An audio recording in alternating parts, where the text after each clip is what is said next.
欢迎诸位来到第21届原石拍卖大会。接下来要拍卖的是本次大会最后一块原石，起拍价3000万。起拍价就3000万，这也太黑了吧！还是一块没有开窗的原石，当我们冤大头吗？没错，虽说赌石是一刀穷一刀富一刀披麻布，但这原石也太贵了。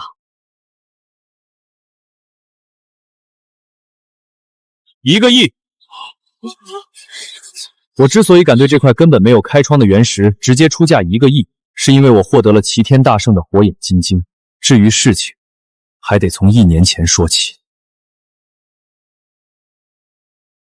都他妈给老子小心着点！你们贱奴搬的可都是白家的宝贝，谁要是敢把玉石摔了、碎了，老子就把他当人参种在地里。缅北，战乱频繁的东南亚小国，同时也是全球公认的宝石级翡翠产区。世界上有 90% 的翡翠都产自这里，但这里的翡翠行业工人却过得不如猪狗。我叫陈树，本是龙国境内一家玉器店的普通服务员。半年前，我被网恋对象骗到缅北，不仅被人割掉了一只腰子，还被发卖到了缅北3大势力之一的白家当苦力。搬这么慢，没他妈吃饭了，还他妈敢盯我，信不信老子继续抽你？哥！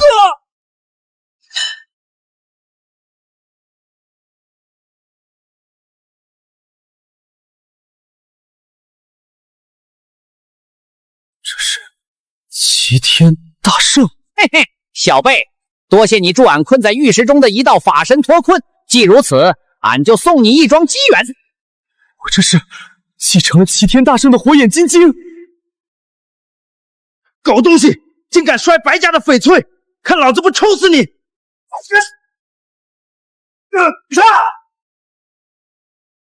狗东西，你还他妈敢反抗，老子弄死你！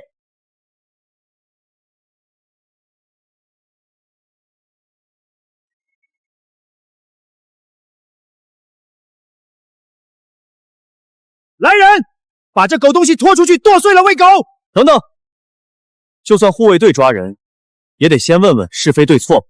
哼，是非对错，你一个贱奴有什么资格谈是非对错？更别说你还是个华夏人！动手！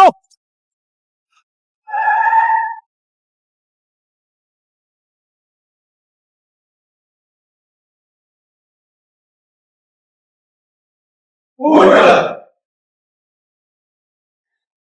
夫人，他是文英，白家长房长孙喜，1年前全家车祸，只剩他掌管白石。今天怎么来了？老太爷寿宴的料子准备的怎么样了？老太爷寿宴的料子准备的怎么样了？夫人放心，料子早就准备好了。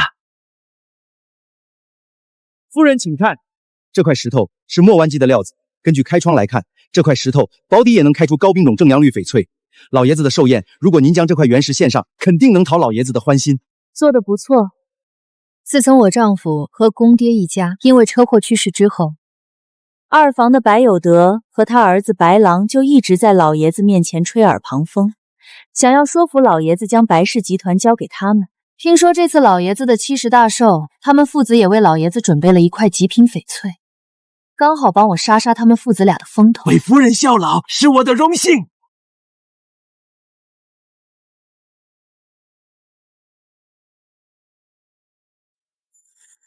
虽然这块原石开窗表现不错，但除了皮壳上面那薄薄一层翡翠，整个石头内部全部都是石头。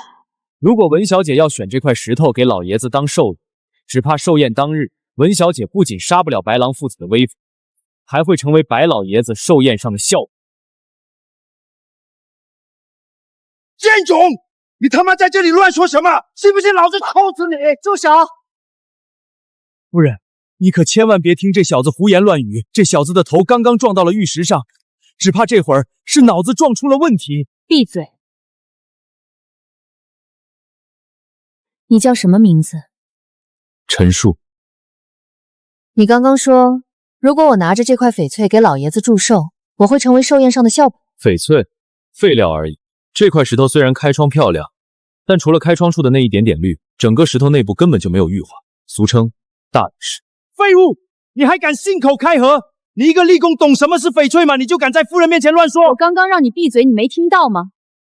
要是还敢插嘴，我看你的舌头也没必要留着了。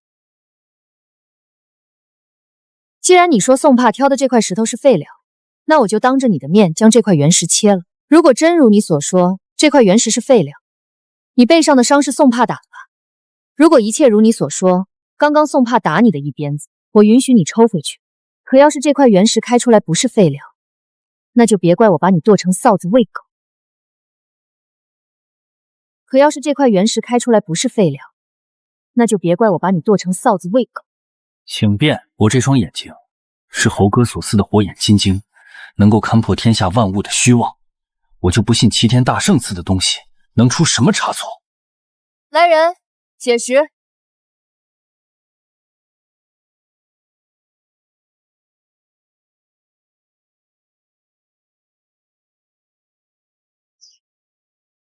小子，让你在夫人面前出风头，没想到吧？夫人会当着所有人的面解石，你今天死定了！石头还没解完，这块石头里到底有没有翡翠，胜负尚未可知。还嘴硬！老子告诉你，这块原石老子起码找了专家验看，每个专家看完都说里面有极大更里出绿，更别说这块石头现在已经开窗出绿了，老子就不信它会垮！专家？如果专家说了算数，翡翠行当里就不会有神仙难断寸玉的说法。至于开窗，开窗很好，但是最终切垮的原石也不是没有。行，嘴硬，我看你能嘴硬到什么时候？夫人，石头已经解开了，打开看看。这块石头还真垮了。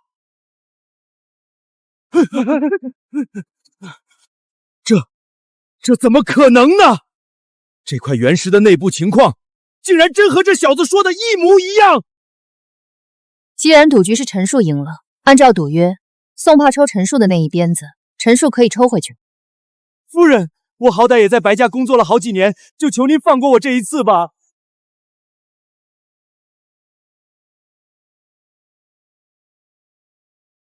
小子，我警告你别乱来啊！我可是白家的管事，要是你今天敢打我，老子让你吃不了兜着走！啊！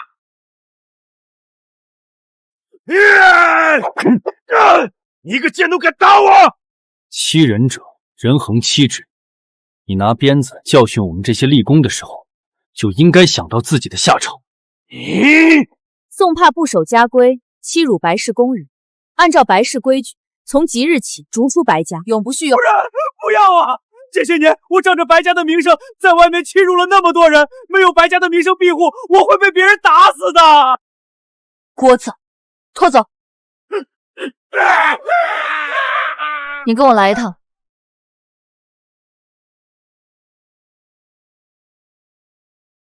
你是怎么做到的？什么？你知道我在说什么？就算是最厉害的玉石专家，也不可能将原石皮壳下面的情况说得分毫不差，但你做到了。如果我说我有火眼金睛，你信吗？信？为什么不信？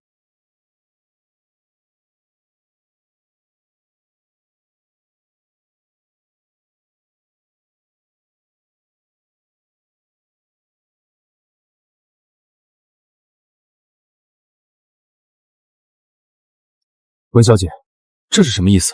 刚才宋帕在祠堂拿出来的那块原石，不过是我为了掩人耳目而提前准备好的。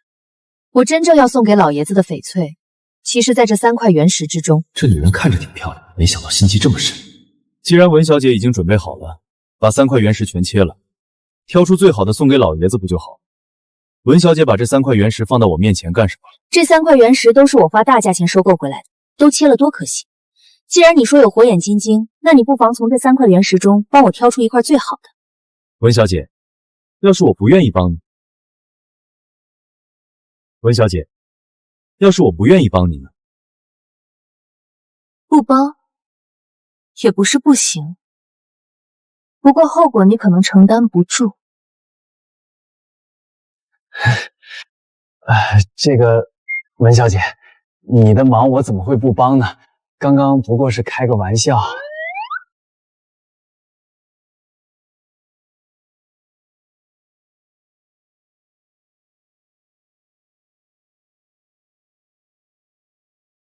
你愿意帮就好。你的资料我已经调查过了，你叫陈树，华夏人，本来是玉器店的服务员，半年前被网恋对象骗到缅北，还被人嘎了一个腰子，而后你又被卖到了……文小姐这是在羞辱我。不，我是在给你机会，只要你能从这3块原石中挑出最好的，从今天开始你就自由。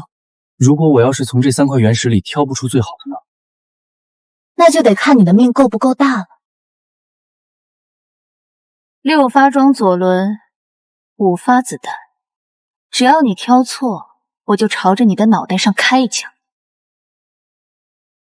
我操，这女人也太狠了吧！6发装的左轮5颗子弹，这打在自己的脑袋上还不得青一块紫一块？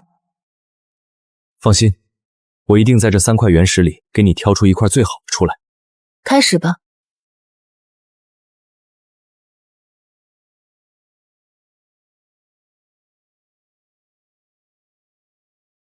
玻璃种、阳绿，基本上够得着帝王绿的成色了。可惜内部有一条大裂。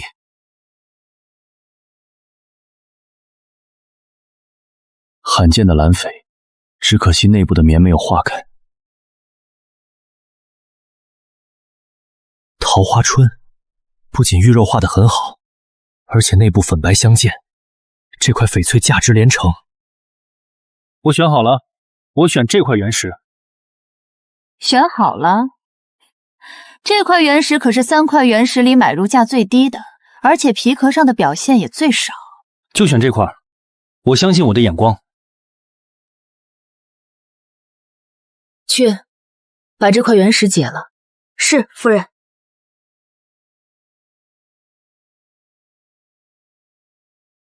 这块石头马上就要出结果了，你要是看错了，待会儿你的小命可就不保了。放心，我陈树不会走眼。夫人，原石已经开出来了，您自己看看吧。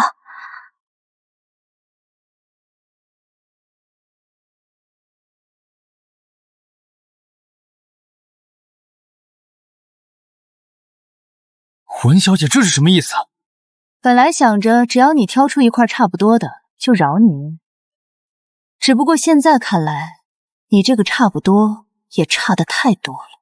什么意思？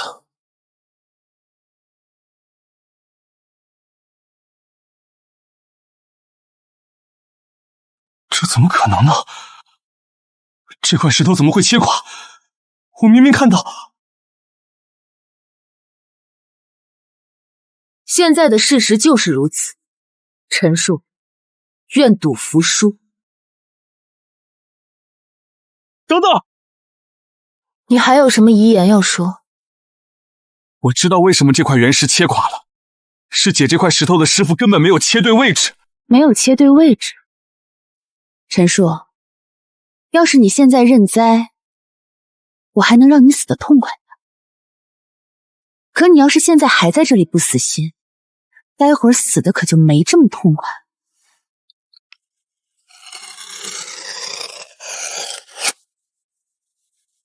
你让解石师傅按照我现在画的线解石。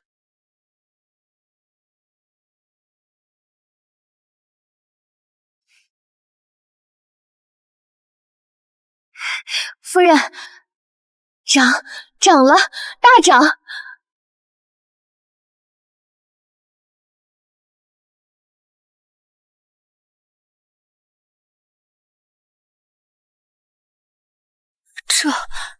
这是桃花春，这翡翠也太漂亮了吧！我还在翡翠行干了这么多年，还是第一次见到这种颜色的。要是这块翡翠上拍卖会，我估摸着按照这块原石的大小，最起码得拍个几千万。10年前，市面上出现了一块同品质的桃花春，那块桃花春虽然只有6公斤重，却拍出了2个多亿的天价。今天我们开的这块原石，比那块桃花春只大不小。那这岂不是说，我们这块桃花春最少也有3个亿？倒是有几分本事。等老爷子宴会，我请玉雕大师将这块桃花春雕成寿桃送给老爷子，到时候必然惊艳全场。这是当然。不过，文小姐，你交代的事儿我已经做完了。按照约定，你是不是该放我自由了？虽然不知道陈述这家伙是怎么做到的，每一次赌石都百猜百中的。整个缅北有秦、王、白3大家族，这要是让其他家族的人得到它，对于白家必然是巨大的威胁。恐怕不太行。文小姐，你这是什么意思？缅北局势混乱，就算我放了你的自由，你也难以站稳脚跟。那也比待在白家当牛做马，时不时被人来上一鞭子强。那如果不是当牛做马？夫人，这是什么意思？我想邀请你当我的赌石顾问，年薪300万。如果你对这个条件还不太满意的，我可以再加个条件，那就是但凡你看中切出来大涨的石头，你都可以分走1半，如何？缅北是全球公认的宝石级翡翠产区，我现在获得了火眼金睛，与其回到国内继续做珠宝店的小职员，还不如留在这里搏一把。成交。成交。既然你现在已经是我的顾问了，那我现在给你安排第1项工作。3天后，老爷子70大寿，到时候你和我一起去。好。小郎，这宾客和白家子弟基本都到齐了，怎么没看到阿英啊？爷爷，听说他最近招了个男顾问，两人的关系还挺亲密。男顾问？他好歹是我们白家长媳，又是白氏集团的现任掌门人，只要让外人知道他和别的男人不清不楚，我们白家的脸面往哪儿搁？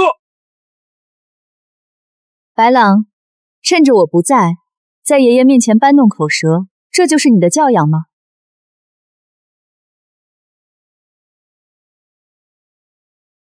文英，今天是老爷子的70大寿，你开口便当着满堂宾客的面说我儿搬弄口舌，你还把老子也放在眼里了吗？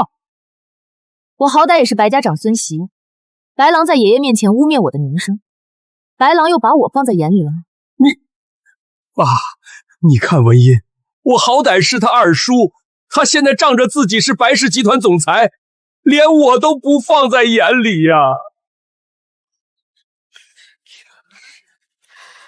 白氏长孙媳文英，祝老爷子福如东海，寿比南山。虽然白氏业务繁忙，但知道回来给我祝寿就好。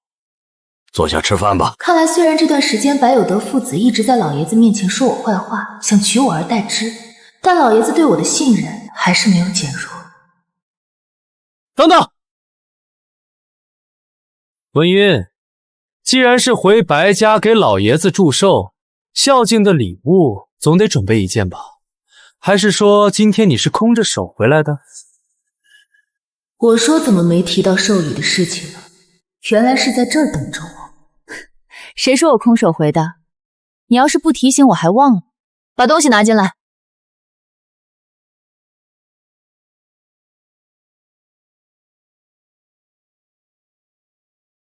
爷爷请看，这就是我给您准备的寿礼。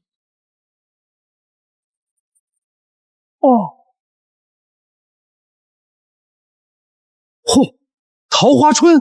我从事翡翠行业这么多年，只闻其声不见其名，还是第一次见到。何止是你没见过，我也没见过。这桃花春粉中带白，白中透粉，简直是极品。还有这寿桃的雕工，这雕工惟妙惟肖，细腻灵巧。这雕工师傅肯定也是位大师。怎么样，爷爷？这寿礼你喜欢吗？喜欢，喜欢的很。老夫玩了大半辈子翡翠，临到7老80了，没想到竟能亲自拥有一颗桃花春寿桃。桃花春虽然在市面上稀缺，但也不是没有出现过。而且你送上来的这块寿桃，不过比拳头略大一些，我看也不过如此。听你的意思，你有更好的东西送给爷爷？当然，把东西抬上来。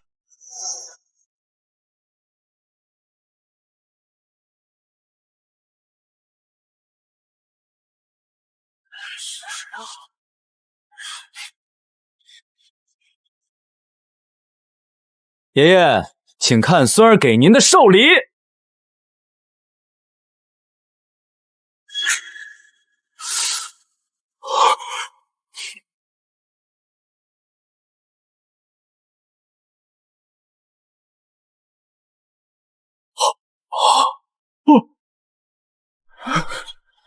极品帝王绿，而且还是这么大块，几乎可以当镇店之宝了。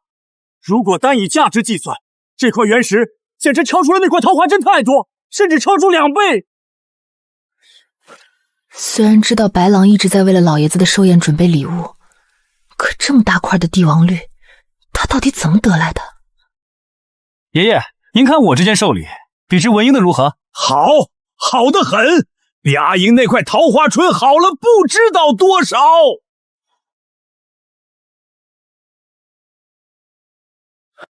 这块原石品质之高，形体之大，简直是老夫平生仅见。文英，你不是问我有没有好东西吗？我送给爷爷的这件寿礼如何？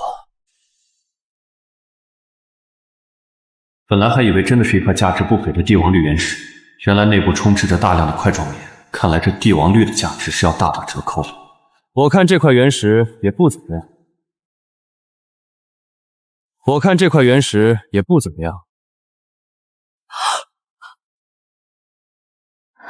陈述，这种场合别乱说话。我没有乱说话，这块原石在我看来就是一块废品。小子，你就是文英养的小白脸吧？你懂翡翠吗？就在这里乱说。我不是小白脸，我是文渊的翡翠顾问。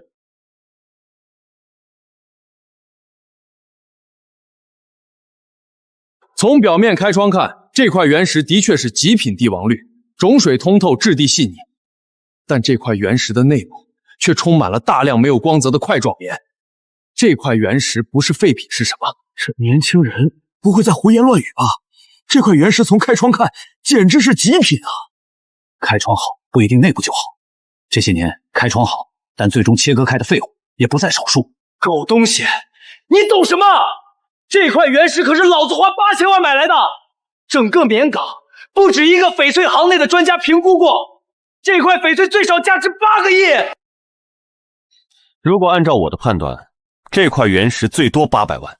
年轻人对翡翠有自己的见解，敢于发表自己的观点，勇气可嘉。可要是胡言乱语，那就是该拔舌头了。白家二爷这是在老爷子的寿宴上威胁我，如果连真话都不让人说，我看白家这缅北3大翡翠家族之一的名声，不过是浪得虚名。既然你说这块原石是废物，你可有什么证据？没有证据，除非解石。没有证据，除非解石。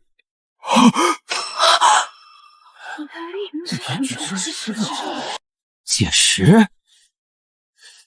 这石头要是切长出绿了还好，这要是切垮了，那可就是巨亏呀！现在就看白少的决定了，毕竟这石头是他买的，切还是不切，都在他一念之间。狗杂碎，你说切就切，你又算什么东西？我的确算不上什么大人物，但现在我就认为这块原石是个废物。陈叔，你说这块原石内部充斥着大量的块状棉，你的判断准确吗？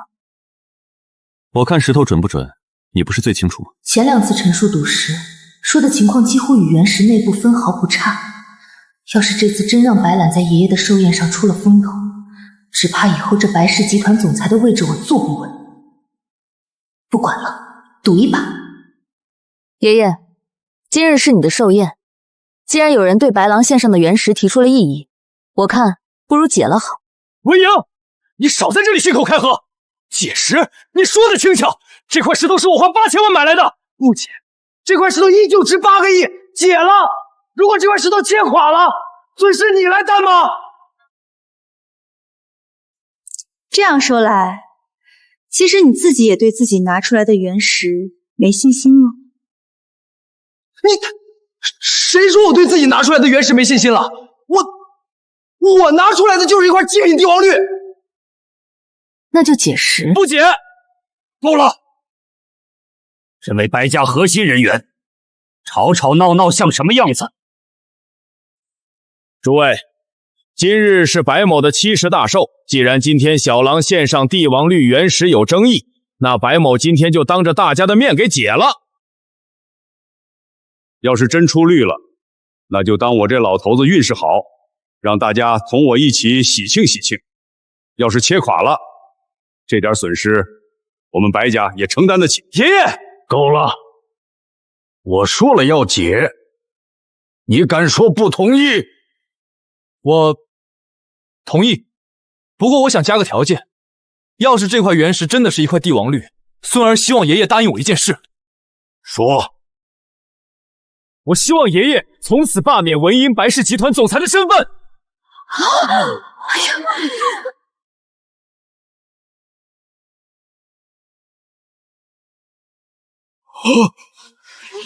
真的假的？这怎么可能？什么？以解石来决定白氏集团掌控权？这玩的也太大了吧！这恐怕是白狼在献上这块原石的时候就已经设计好的。文小姐的处境不妙啊！阿音的意思呢？我同意。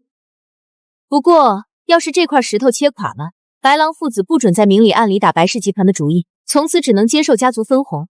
毕竟，白氏集团真正的创始人是白氏长方。陈述几次赌石都没有看错，我就不信他这次看错。既然阿玲和小狼都同意了以解石来决定白氏集团的归属，刚好翡翠行的朋友们也在，那我今天就请诸位做个见证。来人，解石！慢。既然白少对自己这块原石这么有信心，不如我们再加一点赌注吧。加什么？作为白夫人的顾问，我的年薪大概是300万，那我就和你赌3000万。如果这块石头切涨了，我给你当牛做马10年；如果垮了，那白少就陪我走，如何？当牛做马？你以为你是什么货色？如果这块石头切涨了，我要你的命！龙娇，没狗东西！要不是你今天在这里搅局，我拿出来的这块原石又岂会出现争议？这块原石经过这么多翡翠行业的专家看过，我就不信它会垮。我看你今天怎么死！来人，解石！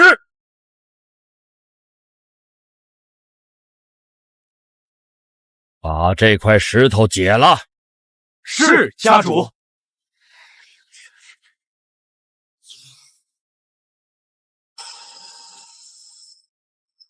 出绿了！出绿了！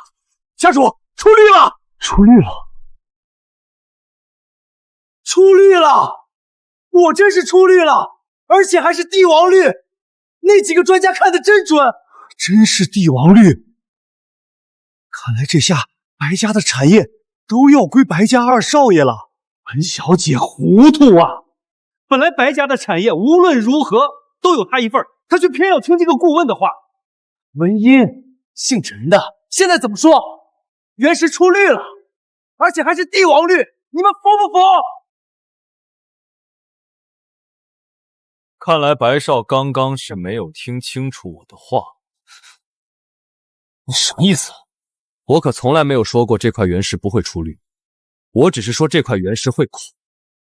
这块原石现在的确是被切了，也出绿了，不过这一刀偏了。偏了？怕是你们赌输了不想承认吧？如果我们真的输了，我们当然会认。但是这一刀现在只切掉了原石的一点皮壳，除非再给这块原石切上一刀。好，既然你们不死心，那我就让你们死个明明白白。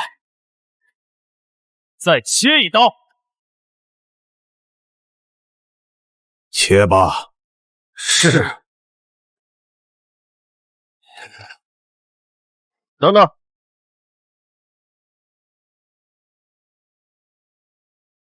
这次从这里切。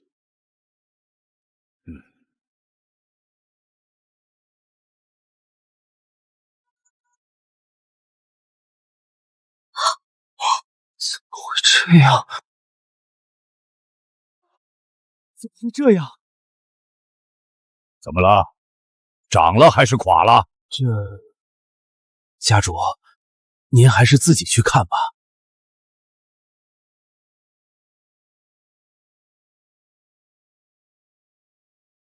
这金玉其外，败絮其中，这原石内的情况竟然真和那小子说的情况一模一样。什么金玉败絮的？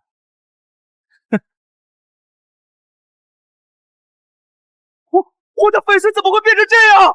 白大少，不是你的翡翠变成了这样，而是你的原石本来就是这样。我早说过，这块原石除了皮壳上的一点翠绿，下面都是块状棉。你放屁！这块石头那么多赌石专家都看过，我就不信每位专家都看走了眼。一刀穷，一刀富，一刀披麻布。身为白家子弟，赌石行当里这样的事情你还听少了见少了吗？混蛋！老子不信！给老子继续切！老子就不信这块石头会垮！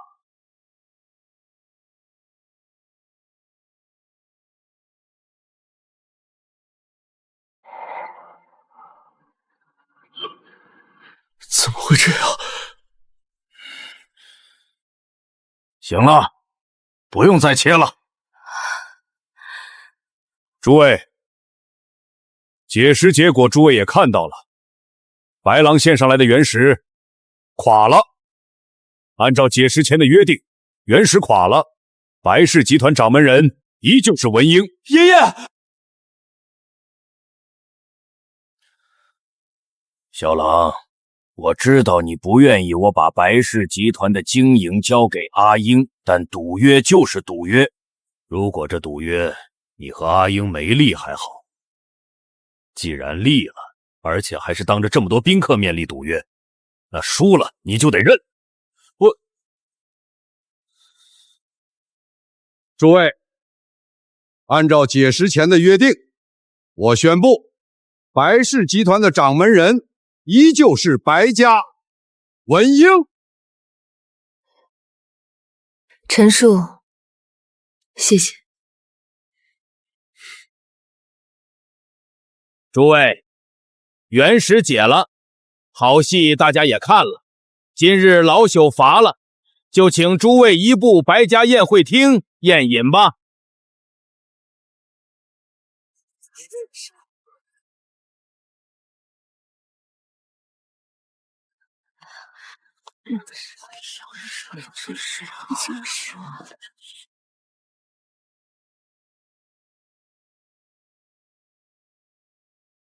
阿英，你跟我过来一趟，还有那个姓陈的小子，你也跟上。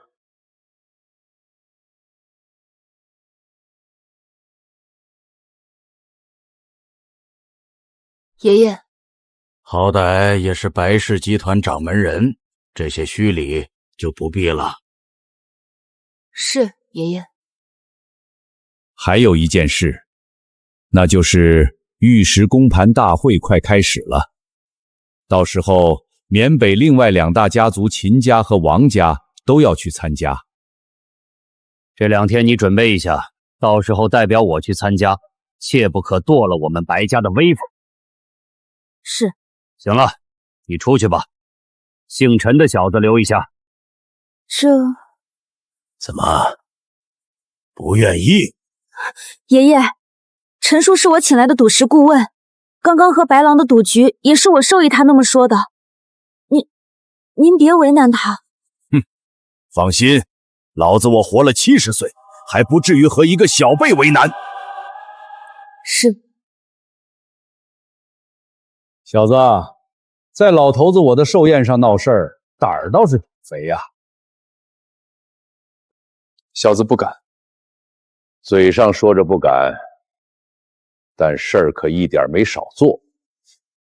我这么做，不是白老您的意思吗？什么我的意思？我什么时候要求你这么做了？虽然您没有亲自开口，但恐怕您从来都没考虑过让白兰上位。我只是将你的想法落地了而已。你倒是个聪明人。白家虽说为缅北3大家族之一，我看似是白家家主，但白氏集团真正的创始人并非是我，而是我那个大儿子白有人。只可惜啊，天妒英才。以我对白有德这对父子的了解，白家迟早毁在他们手里。小子，能将袁氏内部的情况说得分毫不差，你到底是怎么做到的？你别和我说你在缅北积累了什么赌石经验什么的，你说了我老头子也不信。你的底细，老头子我很清楚。一个被骗到缅北的猪仔，因为交不起赎身的费用，被发卖到了我们白家当奴隶。这要我怎么说？难道我真的得和这老头说我继承了猴哥的火眼金睛，一眼能看穿万物？老爷子，每个人都有自己的秘密。我有，您也有吧？有些事情您还是不要问的好。如果我非要问呢？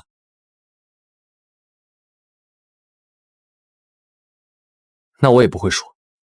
小子，倒是有几分胆气。既然你不说，那我也不问。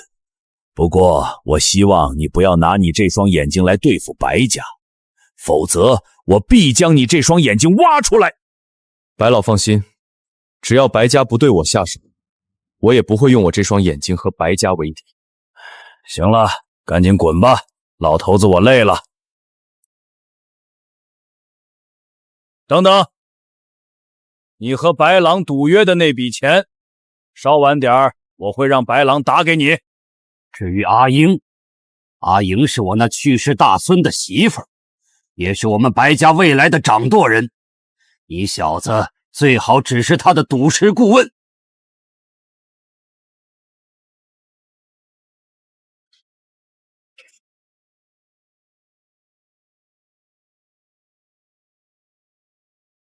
怎么样？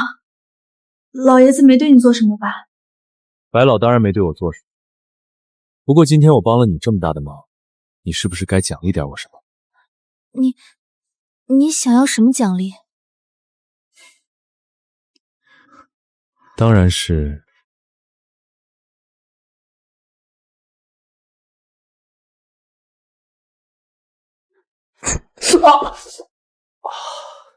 给你的年薪还不够吗？够了，够了，够了，够了。你还是好好想想接下来的翡翠公盘该怎么弄吧。说，你他妈到底把开采出来的郭血红藏哪儿了？要是不说，老子今天抽死你！我真的没有偷秦少的郭血红，饶了我吧。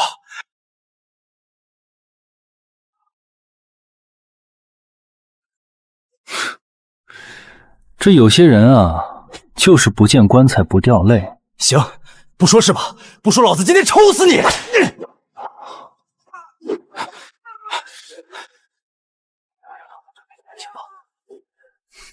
有意思，白狼献上一块帝王绿原石，却被人说是废料，而且还说对了。这白家果然是一代不如一代。看来以后这缅北终究是我们秦家的天下。安排一下，这次的翡翠公盘我也去，到时候我要给白家来个大的。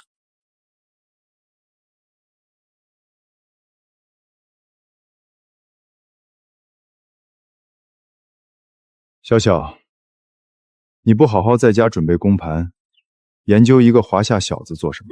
哥，这个陈述太有意思了。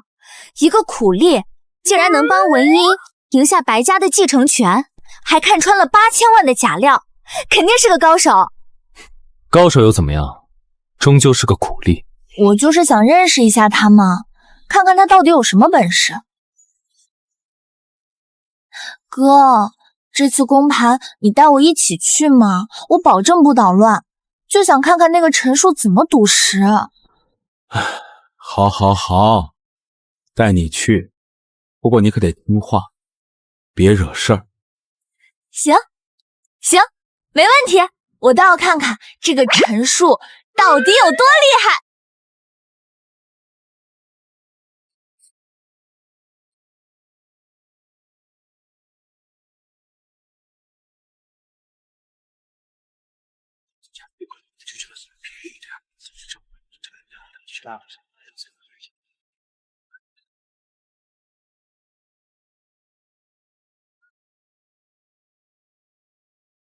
这么多人，还有，怎么公盘里的翡翠怎么大多是已经切开的明料？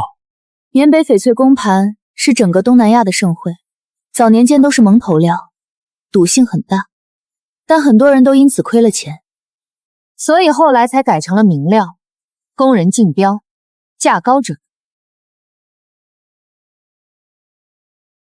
不过即便到现在，还有人玩赌性比较高、比较考验眼力的蒙头料。那我们玩什么？我们当然玩蒙头料了。不过碰到品质比较好的明料，也不是不可以收购。我们白家在翡翠加工上经验比较丰富，就算是收购明料，也能挣到钱。出绿了，大涨啊！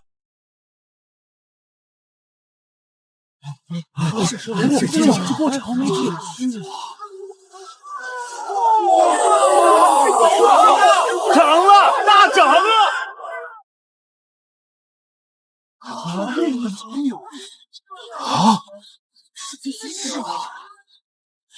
这家伙运气也太好了吧！这么大块的原石竟然赌涨了，而且还是这么通透的冰种。谁说不是呢？这家伙之前切了300万的原石都垮了，这下一次回本赚翻。一刀穷，一刀富，一刀劈大布，这老话诚不欺我。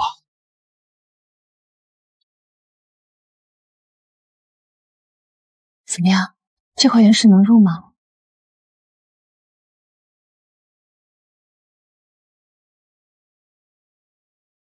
能入手，内部既没有裂，也没有棉，不过就是并非最极品的玻璃种。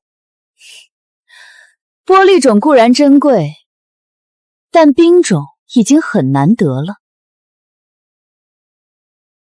老板，这块毛料卖吗？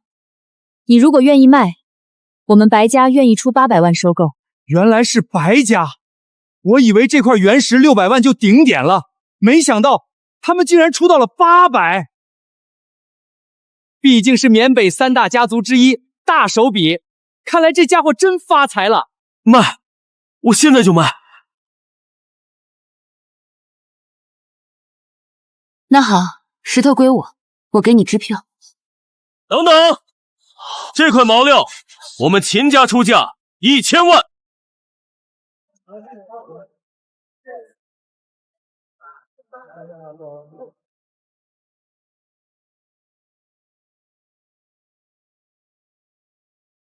是他。认识。缅北3大家族之一的秦家继承人秦望，曾经不止一次和白家作对。1000万，你切出来的这块料子，我们秦家要。文小姐，不好意思，今天我可能要夺人所爱了。那也看你有没有这个本事。1100万，我再给你补300万。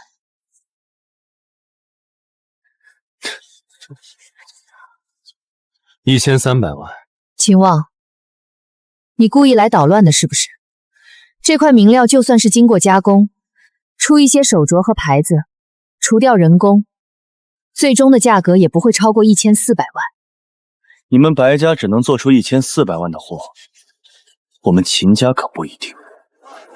你1400万，我1分钱不挣。1500万。秦望你！文小姐，既然秦大少今天想当冤大头，就让秦少去当好了。毕竟秦家家资雄厚，就算亏2个钱也没什么。只不过就是到时候不免有些人背地里骂他是蠢货。你说的没错，秦大少要当冤大头，我们犯不着拦着。秦望，这块原石我们白家让给你了。让给秦望，不如让给我1600万。这块明亮我们王家要了。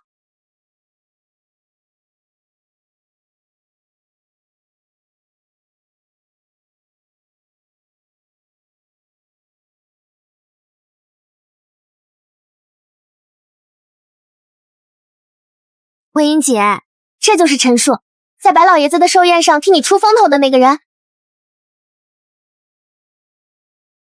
没错。这位是？你好，我是缅北王家的王小小，这是我哥王浩。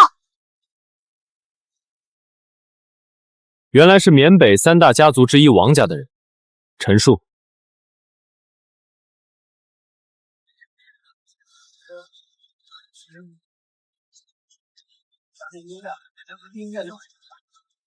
秦大少，这块明料我们王家要了，你有意见吗？我没什么意见，今天我来，只是不想让白家拿到好料子而已。你……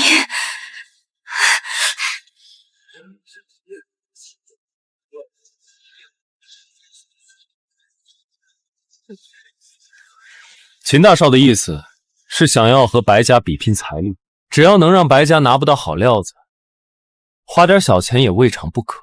比富太没意思了。既然秦少想玩，我们换一种玩法如何？你想怎么玩？既然都是缅北玉石家族，不如玩赌石。今天我和你各自挑3块原石，限时半小时，谁切出的料子价值高，谁就为对方买单。玩法倒是创新，不过赌注太小了，我秦望还不至于缺这点买石头的钱。秦少的意思是加注，如果我赢了，不仅今天公盘你们替我买单，白家最近开发的3条矿界我也要。成交。你能代表白家？陈述代表不了白家，但我能。如果这场赌局你输了又怎么说？输？整个缅拱谁不知道我秦望7岁开始赌石，从来没切垮过。有些话还是说清楚比较好。既然秦少想要白家3条矿脉，那白家也提出同样要求。可以，只要你们赢了，随便从秦家挑3条最好的矿脉。这件事，还请王家给我们做个见证。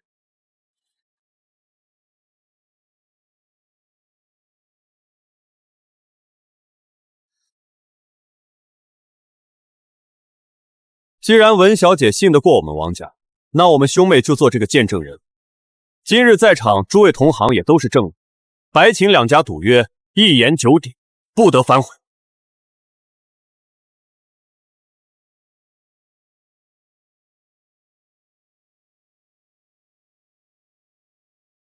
半小时后见，希望你到时候别哭着求我。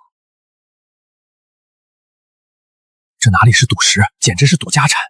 3条矿脉足够让一个家族一跃成为首富，也足够让一个家族倾家荡产。秦家这次志在必得，秦望可是出了名的赌石天才，从来没有失手过。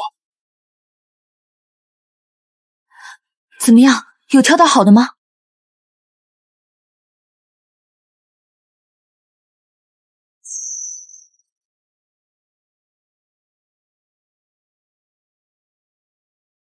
没有，大多数料子都非常一般。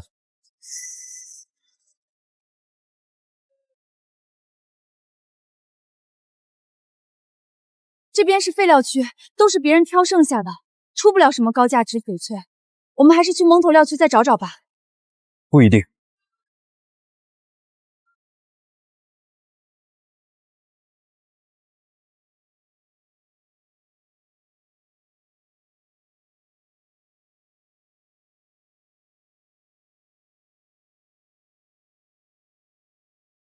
怎么，你想买这块？我有预感，这块料子能出货。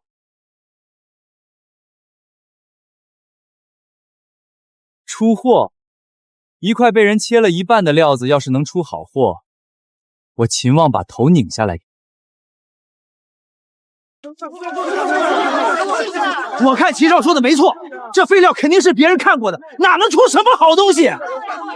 我看白夫人是昏了头，才请了这么个人帮她看石头。白家3条矿脉怕是保不住了。陈叔，咱们还是换一块吧，这里真的出不了什么好料子。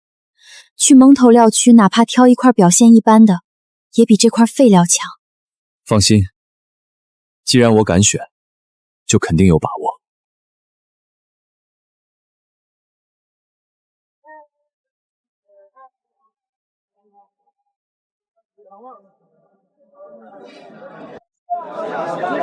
不仅今天第1块石头我要从废料区挑，剩下的2块我也要从废料区挑。疯了！从废料区挑一块或许还有特别之处，3块都从废料区挑，只能说他不懂翡翠。白家这3条矿脉肯定要输给秦家了，秦少这下赢定了。哼，哗众取宠。我看等会儿原石解了，你怎么哭爹喊娘？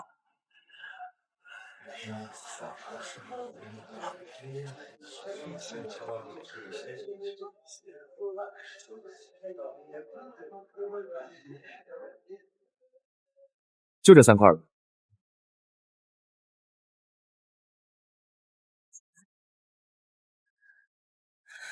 陈叔，真的确定这3块了吗？还有10分钟时间，我们还能再挑挑。放心，肯定没问题的。这3块石头绝对能给我们带来惊喜。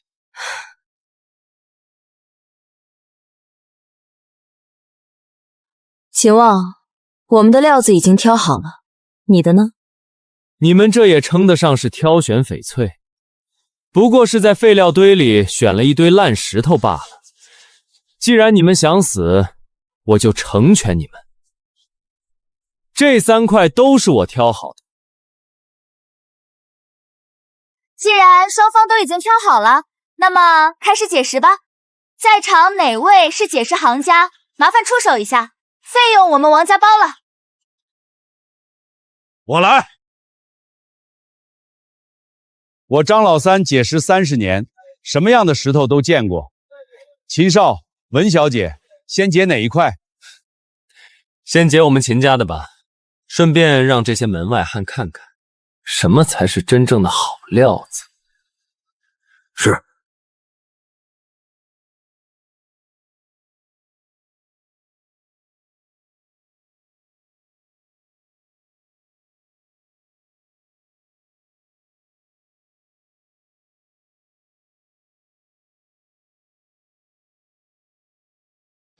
你们说秦少这第1块原石能解出什么好料子？我看这块皮壳紧凑，松花均匀，肯定能出好货。听说秦望8岁开始赌石就没失手过，我估摸着最少也是块冰种料，要是能出个正阳绿，那可就大涨了。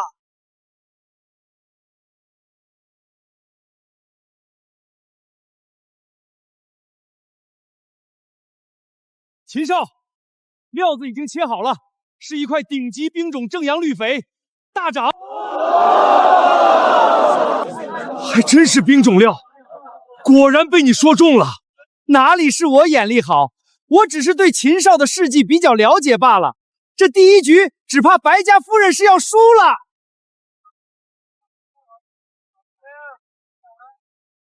白夫人，我秦望的第1块原石已经解了，轮到你们了。我倒要看看你们能从那堆废料里开出什么东西来。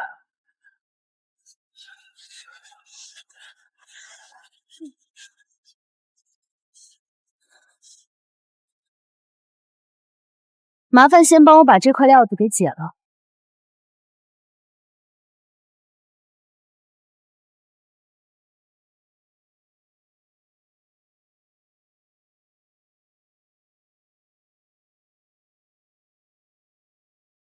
我张老三解了这么多年原石，没想到今天竟然要解一块废料。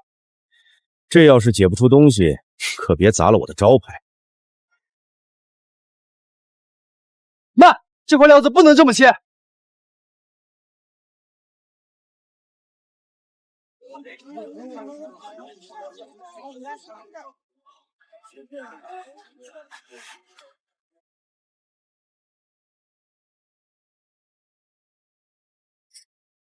这块料子得从这里下刀，而且只能切2毫米厚，1毫米不能多，1毫米不能少。一块废物还在这里装神弄鬼，我看你是知道自己输定了，想拖延时间。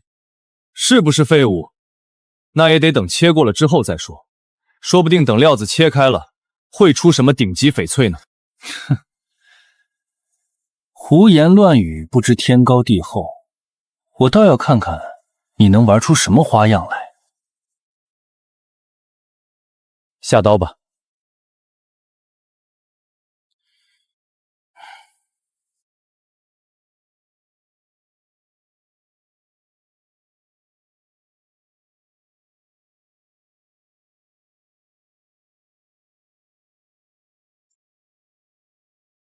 白家这次那3条矿脉必然是要给出去了，秦少赢定了。谁说不是呢？秦家本来实力就隐隐最强，要是拿到这3条矿脉，以后缅北翡翠市场可就是秦家说了算了。陈素，这一次你真的有把握吗？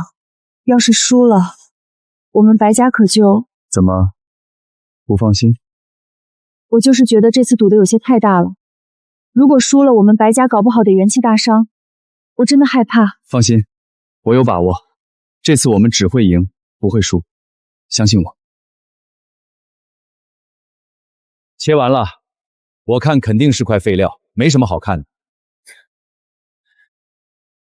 切完了又如何？不过是块废料罢了。我早就说过，从废料堆里捡不到宝贝。不是废物，是顶级玻璃种红翡。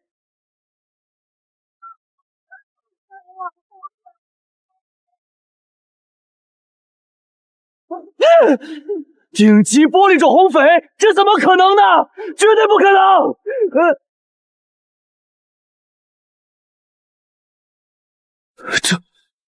这还真的是顶级玻璃种红翡？怎么会这样？一块废料怎么可能开出这么好的红翡？虽然翡翠以绿为尊，但玻璃种红翡比绝大数绿翡贵重。这么大块的玻璃种红翡，我还是第一次见到，简直是稀世珍宝啊！从废料里切出大掌的红翡，我春季翡翠行当这么多年，还是第一次见。这个叫陈树的年轻人到底是什么来头？白夫人，不知道您这块翡翠卖吗？我们天星翡翠愿出3000万，我们新月珠宝愿意出价3500万，价格不合适还可以再商量。感谢诸位好意，但我们白家本来就是做翡翠生意的，今天切出来的料子都没打算卖。这么好的红翡，我们要留着自己加工，做成传世精品。陈叔，你还真厉害，竟然能从一堆废料中挑出顶级红翡，我真是越来越佩服你了。我挑的这3块料子，可不仅仅只有1块红翡这么简单。等着吧，接下来还有好戏看。怎么样，秦少？顶级玻璃种红翡对上你的冰种正阳绿翡，这一局算是我们赢了吧？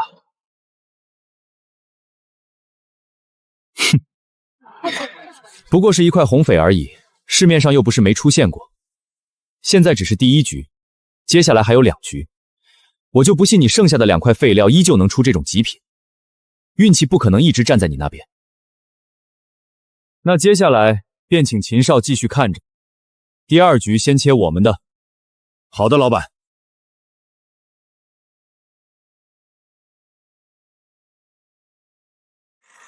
陈叔，按照你的估计，这第2块原石咱们能切出什么料子啊？我估摸着最次也是一块紫罗兰。紫翡？陈叔，我看你是失心疯了吧？刚才那块红翡已经是你走大运了，你还想再出来一块紫翡？神仙难断寸玉，说不定这一块还真是子废呢。再切出一块子匪，我看文小姐的这位顾问口气也未免太大了，这根本就是不可能的事情。是啊，普通人一生切出来一次顶级红翡就已经难得了，紫翡那可需要逆天气运。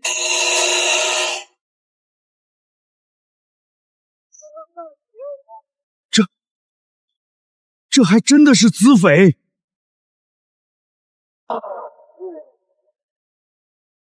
这还真的是紫翡啊！真让白夫人的这位顾问说对了，太不可思议了，他到底是怎么做到的？连续2次从废料中切出顶级翡翠，这运气也真的是逆天了。我看他根本不是靠运气，而是真的有一双能看透原石的眼睛。紫翡，还真的是紫翡，这怎么可能呢？连续2次从废料中切出顶级翡翠，那我花大价钱买的原石又算什么？我这个赌石天才，难道还不如一个捡破烂的吗？当然是算你输了，秦王。赌石比的可从来都不是谁买的原石贵，赌石赌的从来都是眼力，而你恰恰没有这个眼力。对了，还有一件事大家也弄错了，刚才切出来的这块翡翠，从来都不是什么紫翡，而是一块顶级紫罗兰。什么？紫罗兰？紫罗兰可是翡翠行业里30年都难得一见的料子，我只在书上见过，从来没有见过实物。我记得翡翠行业里最贵的紫罗兰是传闻中的那块昭仪之心吧？刚切出来的时候就足足拍卖出了2亿欧的价格，现在估值更是达到了6个亿，那可是真正的无价之宝啊！没错，当初那块昭仪之心原石还没现在这块大。如果这块料子真的是紫罗兰，我觉得白秦两家的这场赌石可以宣告白家胜利了。这当然是一块顶级紫罗兰，翡翠的评价维度无非是色、种、肉、净。这块翡翠无裂无棉，颜色正，种水透，肉质细，整体干净，不是紫罗兰又是什么？没错，这就是一块顶级紫罗兰。当年那件昭仪之心也是我师傅带着我切出来的，那块料子和这块几乎一模一样，甚至这块的种水还要更好一些。我这辈子能见到2块顶级紫罗兰，死而无憾了。哥，这个陈述未免也太厉害了吧！连续2次从废料区切出来顶级翡翠，这下秦家看来要输了。我就知道他一定能赢。输不输的倒不一定，毕竟秦王还有2块料子没切。翡翠以绿为尊，如果接下来秦王能开出顶级帝王绿，也不是没有机会赢下这场赌局。哎，哥，咱们家最近拿下的那块地，不是有一条矿脉一直没找到吗？你说要是等这场赌局结束后，咱们请陈述给咱们探一探怎么样？他这么厉害，肯定能找到的。等这场赌局结束之后再说吧。现在最重要的是看完这场赌局。秦王，一块顶级红翡加上一块紫罗兰，这2件翡翠的价格已经比天了。怎么样？你还要继续比吗？我劝你还是认输吧，免得输得更惨。为什么不比？我还有2块原石没切，我就不信我从蒙头料区挑选出来的原石会比不过你从废料里挑出来的。我秦王从来没有输过，这次也不会输。把这块石头给我解了，快点！我要让你们知道，我秦王才是真正的赌石天才。是，秦少。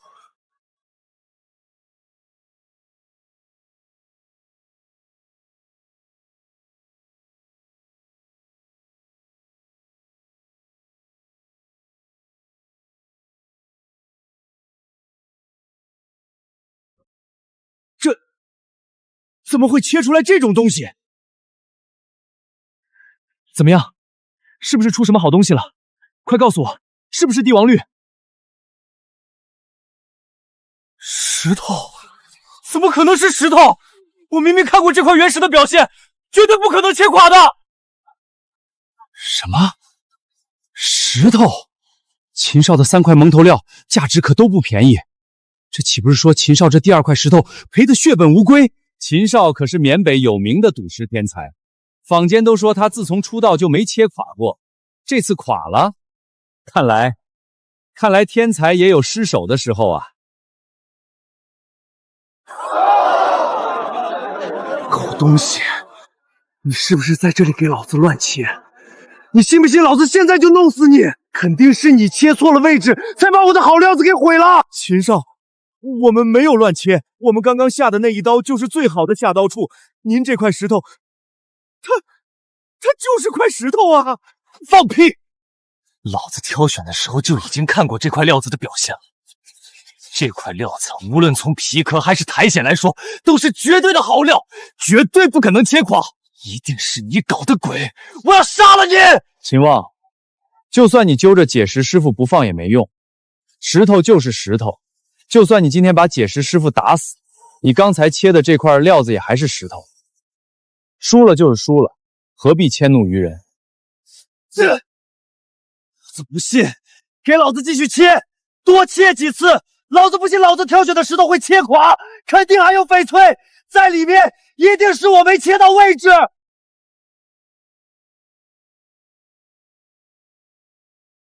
继续切吧，让秦望死心，省得他一直在这里胡搅蛮缠。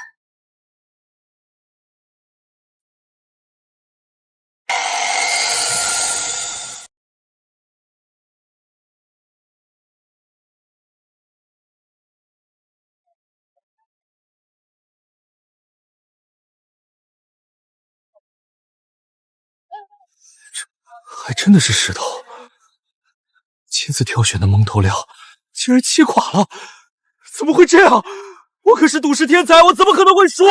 秦望，你切出来的第一块原石只是冰种料，我切出来的2块原石，一块顶级红醉，一块极品紫罗兰，价值远远超出你刚刚切出来的那块料子。怎么样？这场赌局你还要继续吗？现在认输，还能保留一点颜面。当然要继续。老子的第3块料子是老子精心挑选的，一定会切出极品翡翠，那可是我压箱底的宝贝，一定能开出帝王绿。把老子的第3块料子也切了，现在就切，快点儿！是，秦少。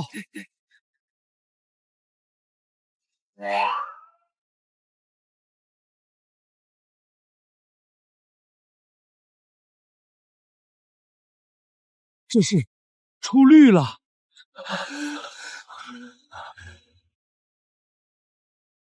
哇，涨了，而且还是一块帝王绿！我就知道我不会输，我秦望永远都是赌石天才。什么帝王绿？快，让我看看！这还真是帝王绿啊！这么大块的帝王绿，在整个缅北，少说也有10年没见了吧？何止10年，最起码有30年没见了。虽然红翡和紫罗兰少见，但翡翠以绿为尊，这一块帝王绿就顶得上白家那2块翡翠了。秦少这下翻盘了，看来这场赌局还有悬念。狗东西，如何？老子一块帝王绿就顶得上你们2块翡翠。我说过，我秦望是不会输的。这次你和白家都死定了。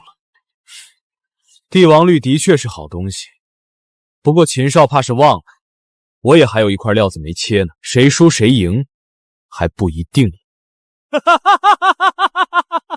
料子，你指的是你从废料区挑选出来的那块破烂玩意儿吗？今天白家那3条矿脉我秦望拿定。秦少还是别高兴得太早。2位师傅，麻烦帮我把我最后这一块料子也解了，让大家看看到底是谁赢了。是，老板。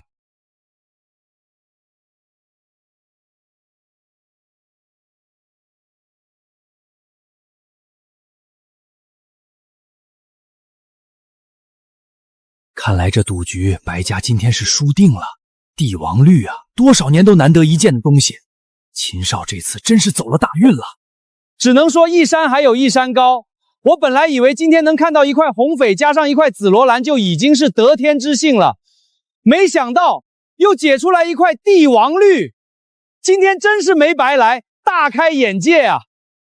这秦望的运气还真好，没想到在陈述已经切出红翡和紫罗兰的情况下，他还能切出帝王绿，这下陈述怎么办啊？他不会真的输了吧？一刀天堂，一刀地狱，解释就如同上赌桌，口令不掀开，最终的赢家就无法确定。不到最后一刻，谁也不知道结果如何。哥哥的意思是，陈述挑选的最后一块石头也会出极品翡翠，这可能吗？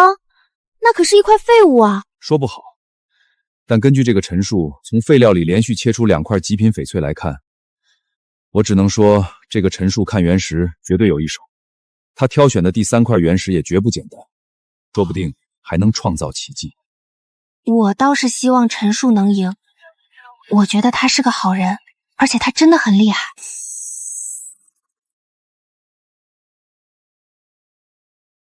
这是出笼了！出笼了！这都多少年没见过了！传说只有气运加深之人才能赌石出笼，没想到我今日竟然能有幸见证，这真是三生有幸啊！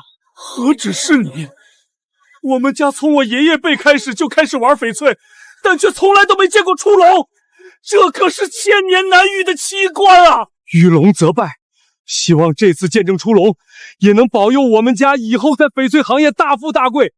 龙种石现世，必定带来好运啊！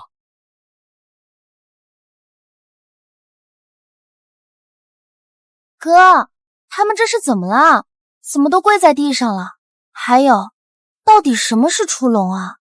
这也太夸张了吧！出笼指的是切翡时切出了龙种石，翡翠以绿为尊。但一般大家能见到的顶级翡翠都是帝王绿，龙种石则是比帝王绿还要高一个等级的存在。龙种石无论是色、水、肉都远远超过帝王绿，也有传闻说见龙发财，能有好运，所以缅北才有见龙则败的习俗。那岂不是说这一局陈述又赢了，而且是大获全胜？何止是赢了，简直是碾压！别说陈述手里还有一块顶级红翡和一块极品紫罗兰，就是秦王再切出来3块帝王绿，价值也比不过陈述手中这1块龙种石。龙种石可是无价之宝，根本无法用金钱来衡量。出笼了，千年难得一见的龙种石，我的帝王绿输了，秦家的3条矿脉也输掉了，我怎么会输？我可是赌石天才啊！秦王，你输了。按照事前的赌约，你们秦家的3条矿脉都得归属于白家，归属于文小姐。愿赌服输，这是赌石行当的规矩。你休想！你休想从我手里拿走我们秦家的矿脉！这是我们秦家几代人的心血，我绝对不会交给你们！秦望，你这话什么意思？今日这么多翡翠同行都在场，而且都见证了我们白秦2家的赌局。如今你们秦家输了，你想不认账？我当然要不认账。3块废料，3块极品翡翠，整个缅北翡翠矿区有史以来从未有过这种事。如果这里面没有问题，谁相信？是啊，这是的确邪门。如果是废料区出了1块极品翡翠，那还可以被认为是运气。可现在是一连出了3块，这也太不可思议了。要么是这个姓陈的小哥的确厉害，要么是白家早知道这堆废料里有极品翡翠，不然根本解释不通。诸位，听我一言。诸位，自从缅北的赌石行当兴起以来，讲究的就是买定离手，愿赌服输。今天秦家大少秦望和我赌输了，那是他秦望学艺不精，活该打眼。可要是今天大家都认可秦望输了，可以不讲规矩赖账。日后要是有人在你们的店里开了原石，切垮了就说你们弄虚作假，那这个行业还有什么规矩可言？你们的生意还怎么做？如果你们白家是靠真本事赢得我秦望，我秦望自然无话可说。但现在你们白家明显是耍了手段，不然怎么可能从废料里拆出3块极品翡翠？这根本就是不可能的事情。证据呢？既然秦少说我们弄虚作假，那总得把证据拿出来给大家看一看。只要秦少拿得出我或者白夫人弄虚作假的证据，我陈述任凭秦少处置，要杀要剐，悉听尊便。没错，只要你能拿出证据，不仅之前的赌约取消，我们白家还愿意毁旗灭号，从此不再在缅北的翡翠行业里经营。我们白家说到做到，绝不食言。你们！秦少，秦家好歹也是3大家族之一，3条矿脉的损失虽然会让秦家元气大伤，但只要秦家的金字招牌还在，凭借多年积累的人脉和信誉，秦家就还有恢复元气的可能。是啊，不讲信用，以后谁还敢和你们秦家做生意？任凭你们今天把天说破了都没用。今天这赌局我秦王不认，秦家的矿脉我也绝对不会交出去。谁要是敢抢，我就和谁拼命！你，秦四爷到！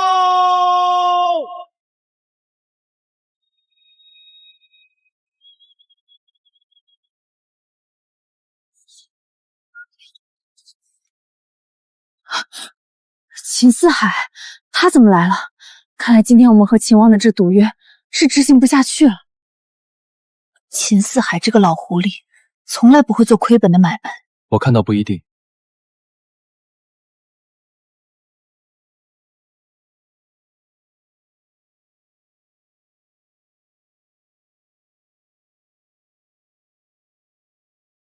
听说今日我秦家子弟秦望与人赌石输了，请问在场是哪一位朋友和他赌的石？请站出来。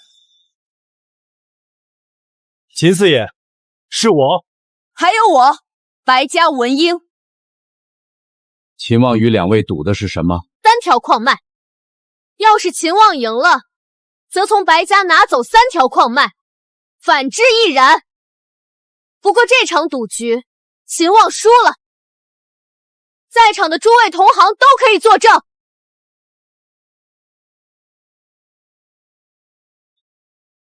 好，3条矿脉是吧？这是我们秦家最优质的3条矿脉的地契，你们拿上地契前去接手。3天内，我会让我的人从矿区撤走。爷爷，这3条矿脉不能给啊！这可是我们秦家的命根子，给了他们，我们秦家就完了。你觉得这3条矿脉不能给？不能给，绝对不可能给！爷爷，这可是我们秦家最好的3条矿脉，给出去我们秦家要元气大伤的，以后在3大家族里，我们就再也抬不起头了。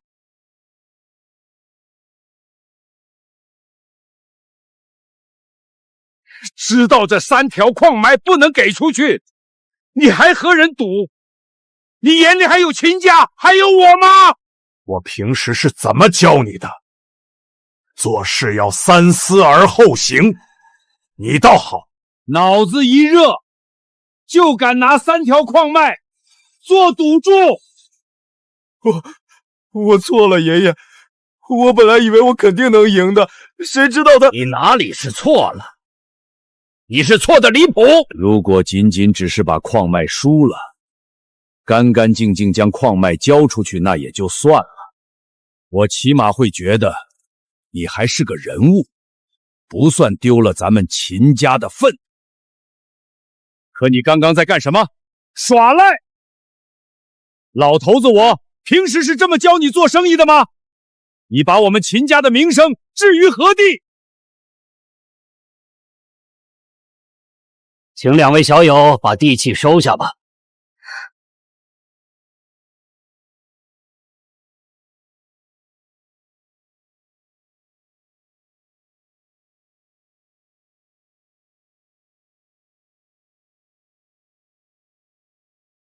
白崇礼还真是生了个好孙女儿，有胆识，有魄力，比我这个不成器的孙子强多了。不好意思，今日让诸位同行看笑话了。还望大家多多海涵。秦家子弟不懂事，给大家添麻烦了。我们走。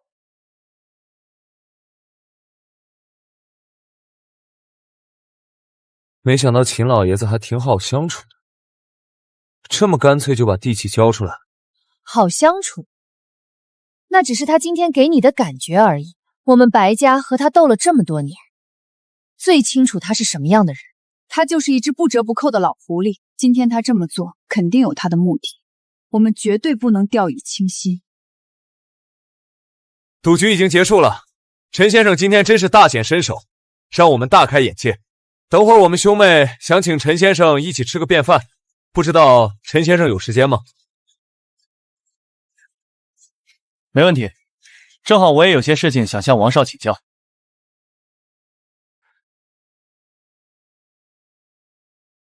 爷爷，难道我们真的就这么将我们秦家最好的矿脉拱手让给白家吗？要是他们白家真将这3条矿脉吃下了，以后我们秦家在3大家族里可就垫底了。刚才在翡翠公盘，你和白家那个小丫头拿矿脉做赌的事，怎么没见你担心秦家的实力垫底？现在知道着急了，早干什么去了？爷爷，我本来以为我会赢的，谁知道那个叫陈树的小子，竟然真的能从废料里开出3块极品翡翠，这根本就不符合常理。以为？这世间的很多事情，败就败在了以为2字上。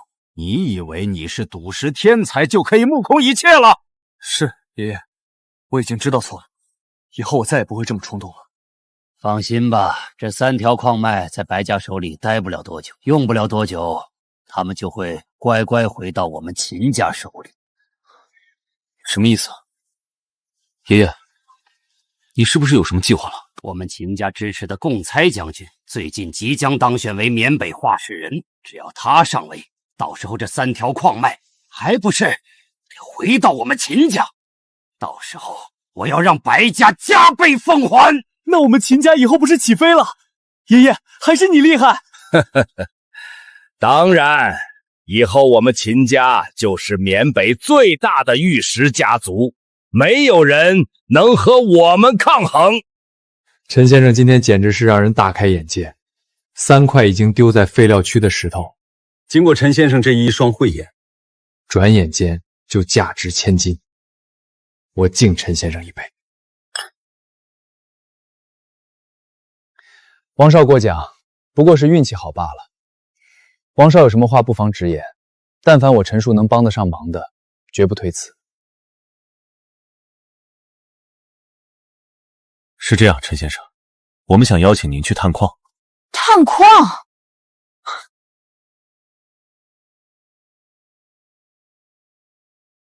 是这样的，陈先生，这条矿脉是一条副矿，也偶有零星翡翠被挖出来，品质都非常不错。但是我们王家轮番换了好几波国内外顶尖的地质学家，用了各种先进的仪器，却一直没找到这条矿脉的主要矿场位置，所以这才想着请陈先生出手。陈先生放心，只要找到矿脉，我们王家愿意赠送陈先生这条矿脉20%的收益权。20%的矿脉收益权，王少出手倒是挺大方。不过找矿脉是地质学家的事情，我只是一个懂点赌石的普通人。王少找我帮忙，只怕是找错人了。我可没有探矿的本事。就是因为之前我们找的几波地质学家都没有找到矿脉的位置，所以我们才打算找您碰碰运气。您能从废料里看出极品翡翠，说不定也能看出矿脉的位置。现在王家已经走投无路了，只能寄希望于您了。我认为可以去，不过20%这个比例需要提高到25%，毕竟这可不是一件容易的事情，而且还要承担很大的风险。没问题，只要能找到矿脉，别说25%，就是30%都可以。但我们王家也有个条件，这次探矿的时间不得超过3天，3天之后要是还找不到，我们就真的没办法了。成交，那就定好，3日后正式开始探矿。我们兄妹在王家恭候陈先生大驾。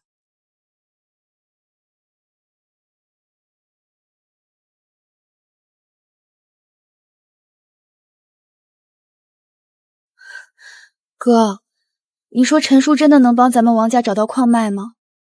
我心里总觉得不踏实。要是他也找不到，我们该怎么办啊？不知道，死马当做活马医吧。要是这次连陈叔都找不到矿脉在哪里，那咱们王家就只有举家逃往国外了。贡猜将军是不会放过我们的。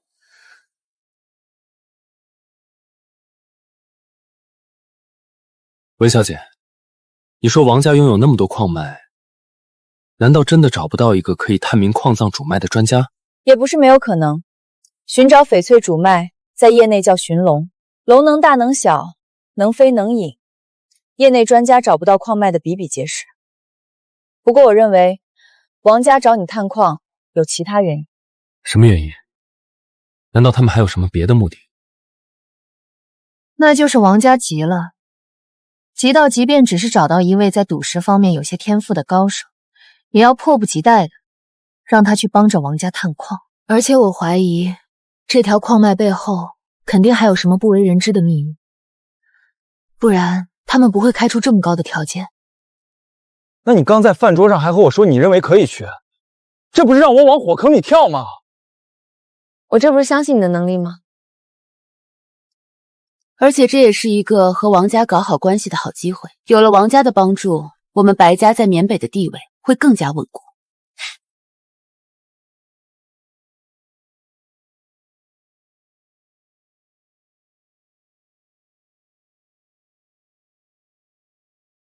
陈先生、文小姐，我和小小都已经等你好一会儿了，采矿队都已经准备好了，就等您来了。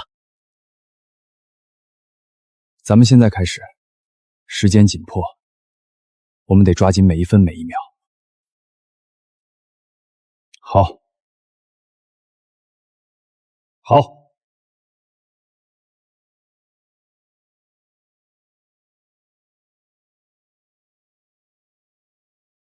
陈先生，请看，这就是我们王家的那片矿山。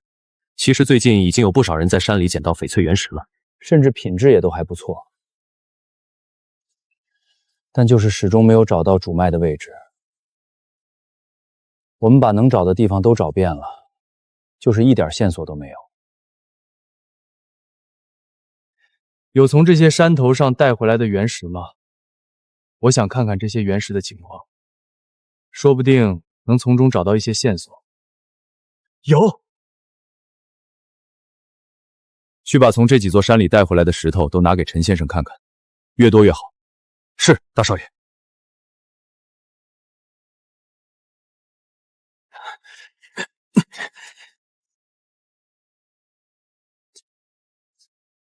陈先生，咱们探矿不用去山里看看吗？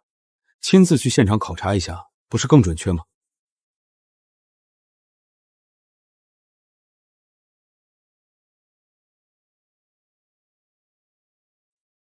如果是别人探矿，当然需要亲自去山里走一走，但我不需要。我的眼睛就是最好的探矿仪器。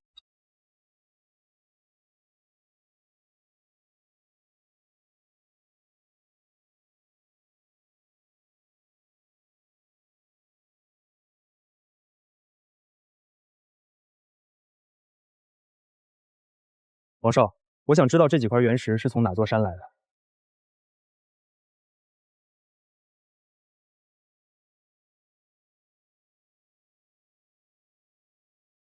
这里。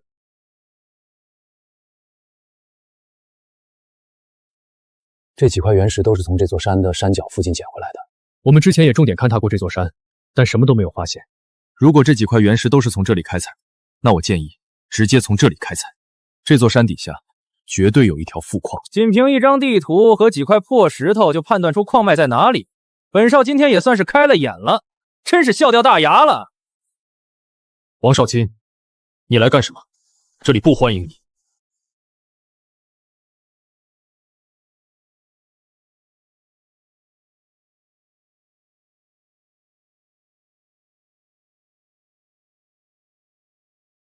我自然是来看看我们王家大少到底找了个什么样的货色，来帮我们王家探矿的。我还以为是什么顶尖的地质科家，没想到就是一个靠赌石混饭罐的小白脸。我找什么样的人来探矿，和你又有什么关系？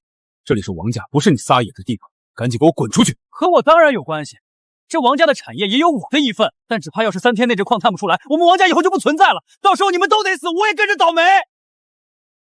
王小姐，这位是？我爹的私生子，平时在家里没什么正事，就知道惹是生非。你不用管他，安心帮我们探矿就好。他就是来捣乱的。本来文离家里大房和二房的斗争就已经挺奇葩了，没想到这王家竟然还有个私生子。坊间传闻豪门混乱，没想到果真如此。看来每个大家族背后都有一堆见不得光的事情。那他说的，如果3天内王家的矿探不出来，王家以后就不存在是什么情况？这到底是怎么回事？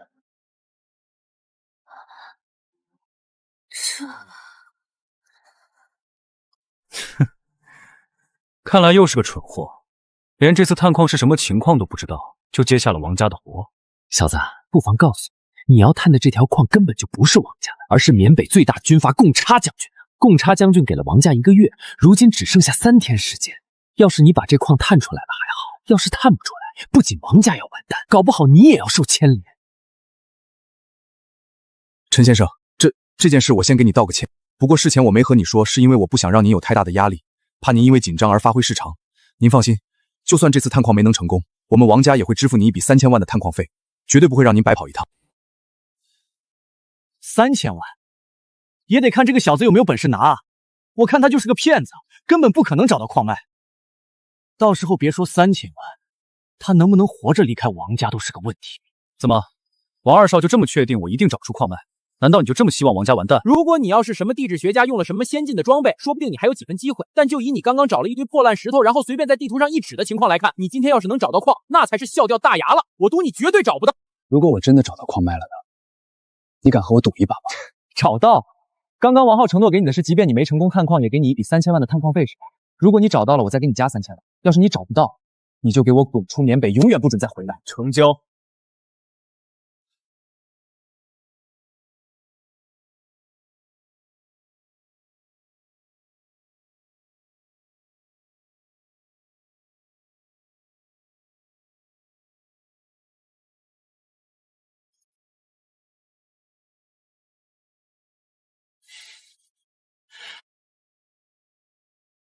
王少，这边能看到你地图上的那几座山脉吗？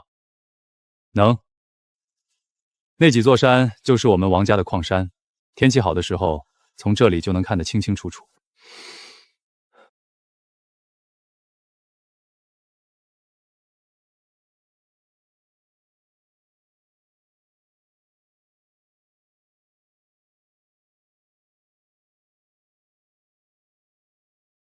就是这座山，底下绝对有矿脉，而且是一条储量非常丰富的富矿。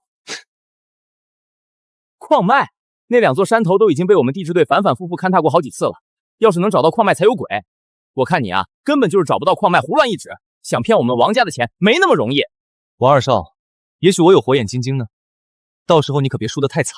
他们找不到不代表我找不到，他们肯定是在整片山表找的吧？但那条矿脉并不在山的内部，而在山脉地底，距离地面大概10米的位置。地底？之前探矿队从来没有人提出过这个思路，我们一直都以为矿脉在山体内部，所以一直在山表和山体里勘探，从来没有想过往地底挖。难道他说的是真的？去通知采矿队，往山脚的底下试试看，挖一挖，带上最好的设备，越快越好。是。等等，注意不要挖太深，大概10米就可以了，多1米少1米都不行。是。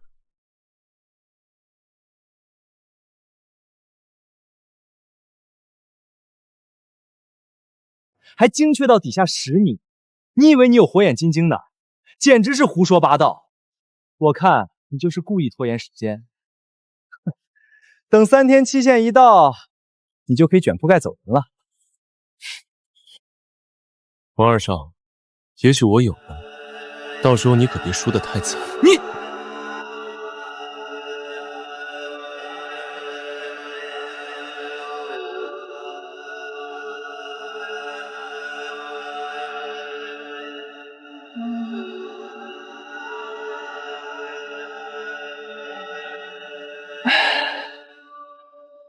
少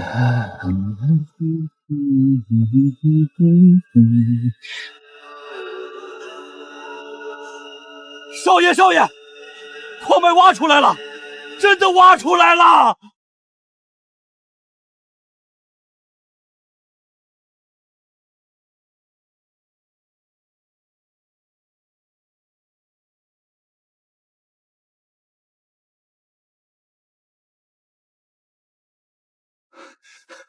真挖出来了！你没有骗我，是，而且是一条富矿。您看，这就是刚从矿上拿回来的原石。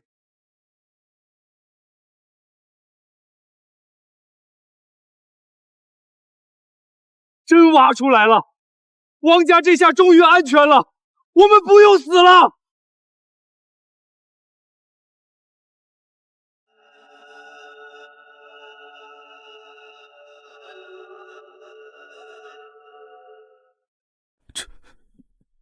这小子还真把矿脉探出来了，怎么可能？他怎么可能做到？不去做地质勘探，不亲自去矿场，仅仅凭借一双眼睛就能把矿探出来，这根本就不符合常理。我怎么探出来的？王二少不是说过了吗？我有火眼金睛，不然你以为我凭什么敢和你打嘴？你肯定是作弊了，不然你不可能找到矿脉。王二少，你还是好好想想怎么支付我3000万吧。毕竟你和我的赌约，刚刚王少可都听着呢。王家这么大的家族，总不会赖账吧？王少卿承诺的事情绝对作数，不就是3000万吗？我还不放在眼里。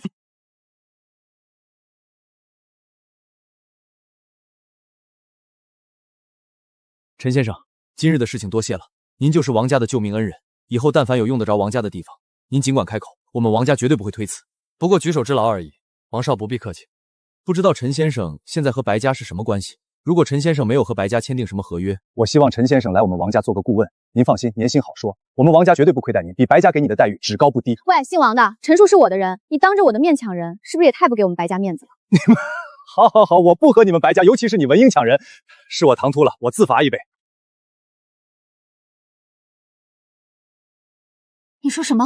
贡菜带兵直接去了白家，将白家所有人都绑了？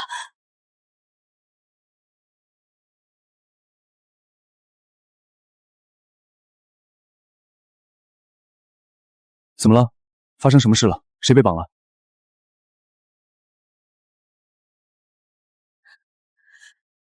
贡彩将军带人去了白家，将白家所有人都绑，包括爷爷、白狼、白有德，还有所有的下人，一个都没有放过。什么？将白家所有人都绑了？贡菜将军为什么要这么做？那他的诉求呢？他有没有说想要什么？没说，但秦家的人也在。我估计和我们从秦望手中赢的3条矿脉有关。肯定是秦四海那个老狐狸在背后搞鬼，他早就和贡猜勾结到一起了。贡猜将军本人我见过，他虽然是个军阀，但却并非不讲理的人。我和你们一起亲自去一趟白家，好好面贡猜将军不会为难白家，有我们王家在，他多少会给点面子。好，谢谢你王少，这次要是能帮白家渡过难关，我们白家一定会感激不尽。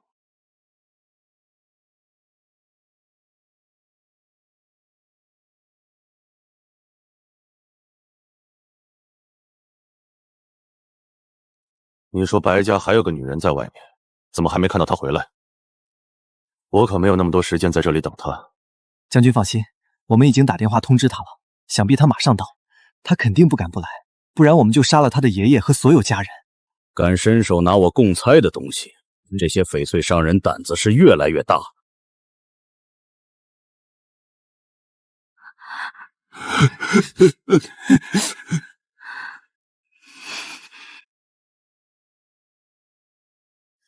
爷爷，你怎么样了？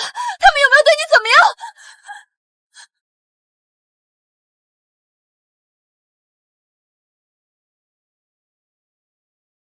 你就是文英，白家下一代的继承人，果然有几分胆识，这个时候还敢回来。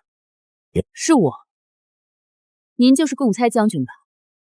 不知道贡猜将军来白家有何贵干，又为何要将白家所有人绑起来？我们白家好像没有得罪过将军吧？我来白家是因为白家拿了不该拿的东西。将军指的是我们白家从秦家拿走的那3条矿脉？那3条矿脉是翡翠公盘上秦望输给我们白家的，在场的所有翡翠同行都可以作证，我们是凭本事赢来的。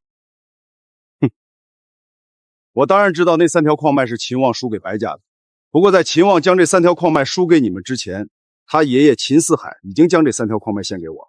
你说这3条矿脉是白家的，还是我的？如果贡差将军想要这3条矿脉，我们白家也愿意献上。只要将军能放了我的家人，3条矿脉不算什么。这传出去，多像我来你们白家抢。这样，听说你们白家有一位赌石高手，这3条矿脉就是他从秦望手里赢的。我手下也有一位赌石高手，让他们赌上一场。如果你们白家赢了，这3条矿脉继续归你们，我立刻带人离开。如果你们输了，如果你们输了，我不仅要秦家那3条矿脉，就连你们白家的矿脉，我也全都要。而且你们白家所有人都得死。陈述，怎么办？我们现在该怎么办？坊间传闻贡才将军一诺千金，说话算话。如果是这种条件，白家可以答应，我们接受你的赌局。你是陈述，我就是从秦望手上赢了3条矿脉的人，也是白家的赌石顾问。哼，好，既然陈先生同意了，那咱们就按照这个办法来。文小姐没意见吧？没意见，我们白家奉陪到底。好，既然这样，那帮我看原石的先生也可以出场了，让你们见识一下什么才是真正的赌石高手。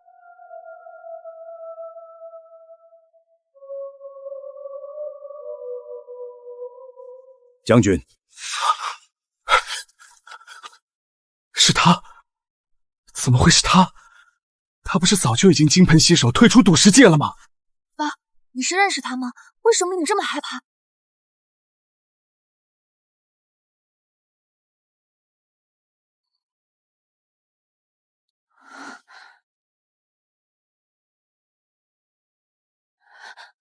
哥，你认识这个人？他到底是谁啊？为什么你看到他这么惊讶？30年前，同样是缅北翡翠公盘，同样是蒙头料赌石，此人一连切了13块石头，每一块都是大涨。而且30年前的那块震惊整个翡翠界的紫罗兰，也是他切出来的。当年他可是被誉为翡翠之王，无人能顶。可他是个独眼龙啊，他的眼睛是怎么瞎的？正因为他是独眼龙，所以这段经历才足够传奇。据说他的左眼就是因为赌石被人挖掉，但即使只有一只眼睛，他看石头的本事也无人能及，甚至有人将他称为翡翠之王。没想到贡才竟然把他请来了，这下麻烦了。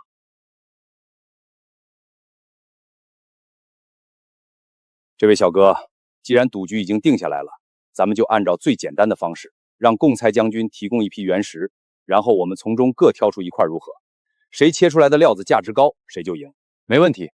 不过在比赛开始前，我还有个条件。将军，刚才你说如果我输了，你不仅要秦家的那3条矿脉，还要白家的所有矿脉，还要杀了白家所有人。但如果这一局我赢了呢？你总不能什么都不付出吧？你这是在和本将军提条件，你不怕我现在就杀了你吗？不敢。不过将军今日已来到白家，肯定是秦望和你说了些什么，他肯定在你面前说了我们白家我坏话。如果我要是赢了，我不要将军的任何东西，我只要秦家从此在缅北消失。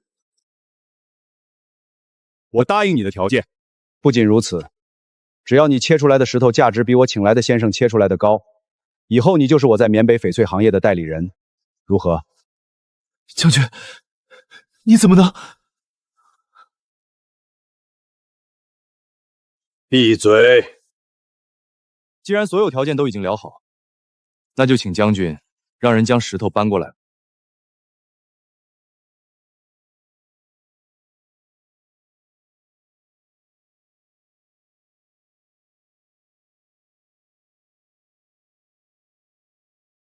可以开始了。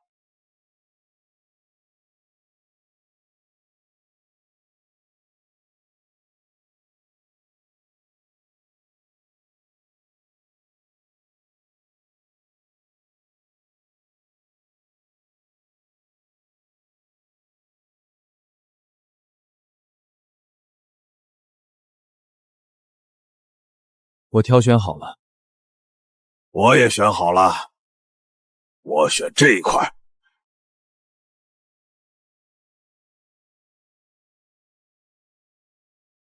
他怎么也选中了这块？我请的先生已经选好了。陈述，你选哪一块？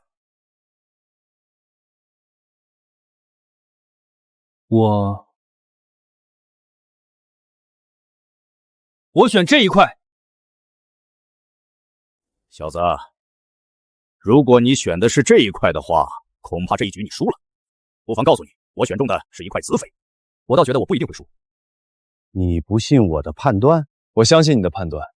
你挑中的的确是一块子匪，但我挑中的原石里面是一块福禄寿三色匪。这不可能！那块原石根本就是一块石头。切开看看不就知道了。来人，解释。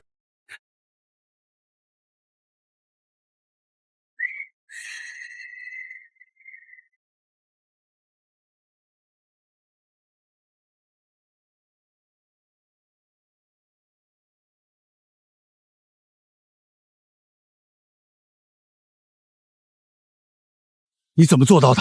凭借这双眼睛。我凭借的是鼻子。